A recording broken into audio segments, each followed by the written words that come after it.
Hi, I'm Elizabeth Morrison. I'm Rachel Hay. So my name's Anastasia. I'm Rhiannon. I'm one of the Anne Kantor Fellows in the Young Women Environmentalist program at the Australia Institute. I specialise in stress ecology. I look at how plants specifically respond to heat and drought, and the effect of both of those things together is actually bigger than you would think. I'm really interested in the intersection of environment, policy and development issues, because especially when it comes to things like climate change, it's the most vulnerable communities who are going to feel the impacts first and most heavily of climate change, and already are feeling impacts of climate change. Unemployment policy, and specifically looking at the ways that our notions of unemployment are tied in with notions of how economy and society should be structured.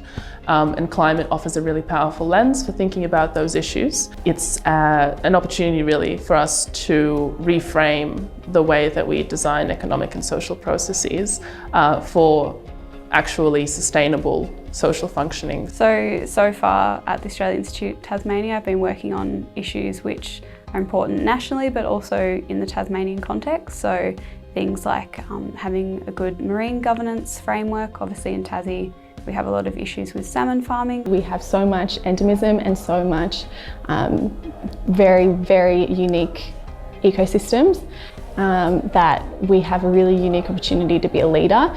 If we can set a good example of how to respond to those climate impacts and preserve natural spaces, we could be a world leader and we could be real change makers. So I've looked at, there was a Senate inquiry into the Beetaloo Basin. So there's some proposed subsidies to help open up the basin as the first kind of strategic gas producer, I guess. We're at a point where the climate is in severe danger and you shouldn't be further subsidising fossil fuels, you should be subsidising the opposite. How do we build a new vision, right? Because we can't act on climate within the existing policy frameworks that we have, because those frameworks don't have any space for a whole of society vision, right? There are solutions that are being offered to crises as they come along, but there's no real roadmap of this is where we can take our community, really.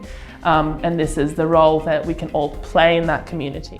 It's been really brilliant. There's a great team of people here and I really feel like the skills which I've started to develop in my studies and in my previous experiences, I really have the opportunity to develop those further here, and it's a really exciting opportunity to have. It gets to a point where you're like, okay, I know all these things and all these things are wrong, so how do I then actually actively change that, which is quite hard to do in academia. But you come here and it's constantly writing reports and submissions and chatting to different people who have influence or make policy, and it just feels like we're actually changing the way people think about things.